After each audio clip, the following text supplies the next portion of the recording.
Try. 29. 30. There, that's enough for sit-ups, I think. Remember when we talked about getting exercise every day? Well, that goes for me, too. Oh, I've got one more exercise to do that's just great for your heart and your lungs and your leg muscles. I know. Why don't you join me? It's called jogging. All right, then? Okay, everybody up and start running in place. Don't bump into your neighbor. Knees nice and high. Come on. That's it. Good. Okay, stop. You can sit down again. Now, quick, tell me, what is everyone in this room doing right now? Can't you guess? Breathing, that's right. Everyone in the room is breathing. And I'll bet you're breathing a little bit harder than you normally do, right? I know I am. Let's see.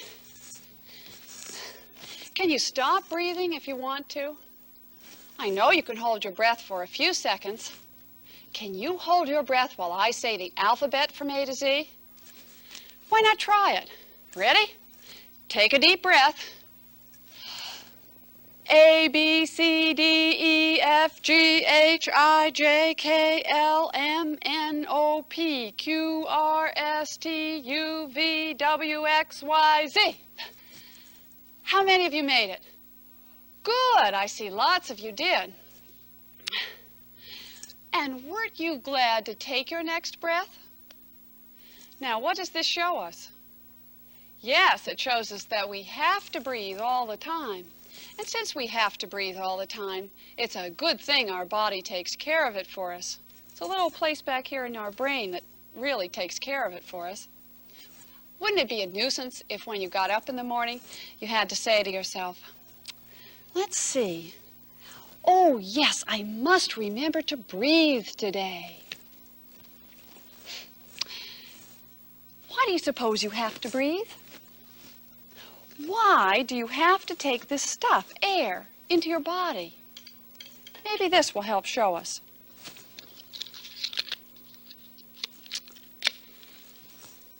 Light the candle. When a candle burns, it's burning up some kind of fuel. And that fuel for the candle is wax, candle wax. Your body, too, burns some kind of fuel. And you know what your fuel is. Of course, it's food. Now, when the candle burns, does it need something else to help it burn? Let's find out. I'll cover the candle with this jar. When I cover the candle, what am I doing to it? Aren't you smart? Yes, I'm taking away the supply of fresh air that's reaching the candle. Now, watch the flame. It's getting smaller and smaller and smaller. Boop, it went out. Why? If you don't know, listen carefully. Just as the candle needs fuel, it also needs a special gas that's found in fresh air in order to burn the fuel. That special gas is oxygen. Have you heard of it? Then you say it. Oxygen. Your body needs oxygen too in order for you to burn the fuel that you have, which is food. You can't see or smell oxygen, but for you and for all animals, it's the most important part of the gas in the air around you. Without it, your cells would die. You have to have oxygen in order to stay alive. Why, it's so important that people who go places where there isn't any oxygen have to take it with them. Astronauts have to carry tanks of air containing oxygen when they go into outer space. Walking around on the moon, they carry tanks of air on their backs because there isn't any oxygen on the moon. Here's someone else who has to carry air with him. This diver is exploring the bottom of the ocean, and he wants to stay underwater longer than he can hold his breath. So he carries a tank containing oxygen with him. See those bubbles? That's his used air being breathed out. You aren't playing on the moon or on the ocean floor yet, but you might know a place like this. And your parents have told you, and I'm telling you again, never, never lock yourself or hide yourself in a small closed place like an icebox or a trunk. Nod your head if you understand why.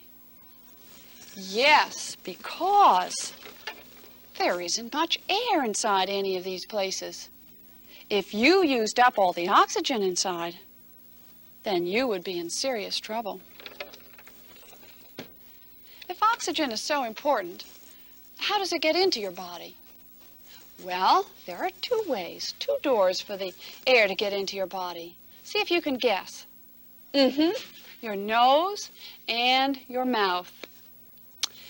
If you close your mouth, you can still breathe through your nose. Try it. And if your nose is closed up, let's say with a bad cold, then you can still breathe through your mouth. Try that.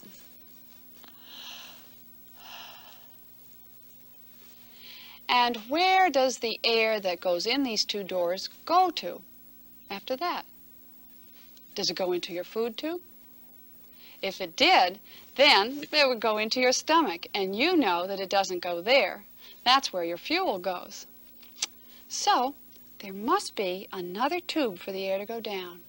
Yes, there is, and it's called the windpipe.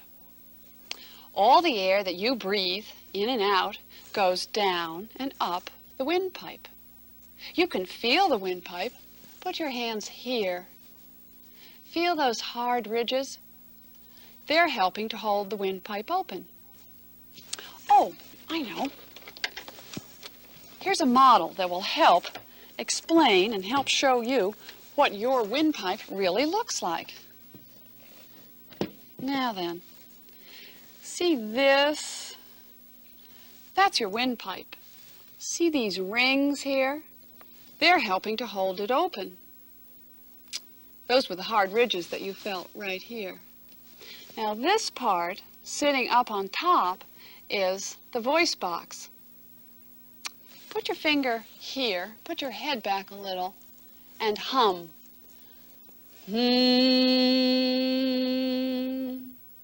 You can feel the jiggling or vibrating of your voice box when you use it. You might even call it your noise box. You use your voice box in order to hum or sing or talk. Now heads up again and let's see where the windpipe leads to. There it goes.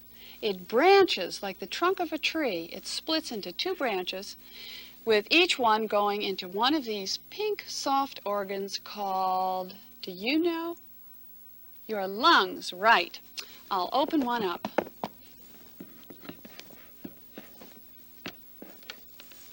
There. See these white things? There. That's one of the branches, branching again and again and getting smaller and smaller each time it branches. If you were to take all these white things and the windpipe out of your lungs, it would look like a tree turned upside down. There would even be twigs at the ends of the smallest branches, and at the end of each twig would be very, very tiny balloon-like things called air sacs. That's why real lungs are soft and spongy. There are millions of air sacs in your lungs. They're soft and spongy, sort of like whipped jello or angel food cake. It's because there are so many pockets of air in them. When the air you breathe in gets into these air sacs, the oxygen in it goes into the blood that's passing close to the air sac. Here you see the white oxygen going into the bloodstream from the air sac. And there's something else happening at the same time. You see the dark used air going the other way. It's going from the bloodstream and into the air sac. That's your used air, and when you breathe out, all that used air goes out of your body. Each of the air sacs is very, very tiny. You couldn't even see a real one without a microscope. But if you added up all of the air sacs and all of their air, how much do you think there would be? Do you think that your lungs hold a lot of air or a little? I know how we can find out. I'll take this milk bottle and turn it upside down in the water. Oops, it's tippy. It'll tip over right away. So I'm going to fill it with water.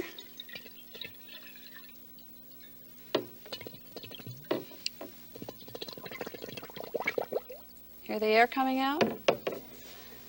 Do I have most of it out? There. Now I'll turn the water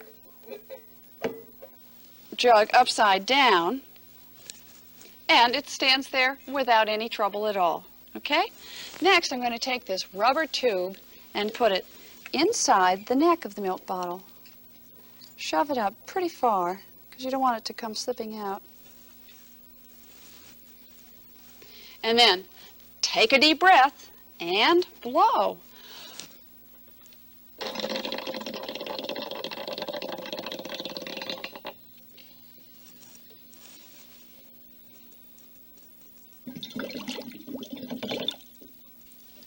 Okay, I'll stop.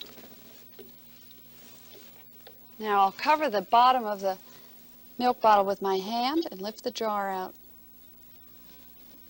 Aha! You see what happened? What? Yes, when I blew my air into the bottle, I forced all the water out. Now the bottle is full of air again, but this time it's full of air that was in my lungs. So you see, all those air sacs in your lungs really do hold a lot of air, don't they? You can do this easy experiment yourself. You can find out how much air your lungs can hold. But, of course, normally, we don't pay any attention to the air we breathe out. It's just, something that you do without thinking about it at all. But every once in a while, on special occasions, that used air becomes very important. Why? What would happen if on your birthday you couldn't take a deep breath and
All About You is a project of the Agency for Instructional Television.